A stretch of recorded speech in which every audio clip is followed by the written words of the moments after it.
kahapon, nilapitan ba naman ako, sinabihan ako, na wala daw yung signal sa kanilang lugar simula na magkaroon ng piso wifi. Paano mangyayari yon? Yung lugar niyo, wala talagang signal yan.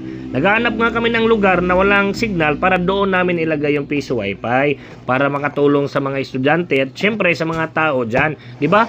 Wala na nga signal. Sinasabi pa nga ng iba, pumupunta sila doon sa bundok na yan kasi mayroong signal doon. Tapos sasabihin ba naman sa akin, yung rason daw bakit wala ng signal yung mga cellphone nila dahil daw sa mga piso wifi. Paano nga mangyayari yon? Dati siguro baka kunti lang yung cellphone sa lugar nyo kaya nakakasagap ng signal yung mga cellphone nyo. Nang dumami na yung mga cellphone sa lugar nyo, dumami na, umabot na yung 100 yung mga cellphone dyan. High-tech na kasi ngayon kasi pati mga elementarya meron ng cellphone.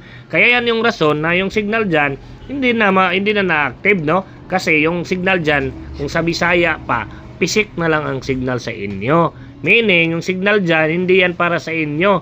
Nasagap lang ng mga cellphone nyo sa malayong lugar.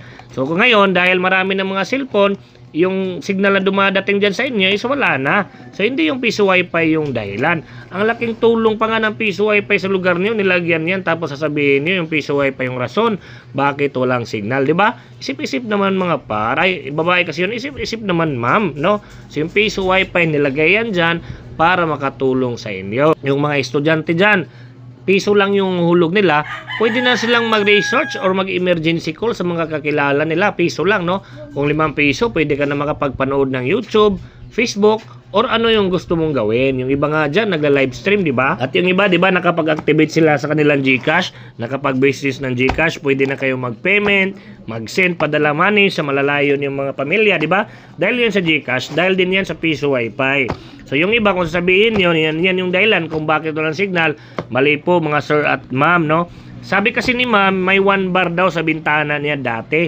Nilalagay niya yung cellphone niya at nakakasagap. Ang dahilan po ma'am, bakit yan nawala? Sa panahon ngayon, sobrang dami ng cellphone yung mga kabataan ngayon.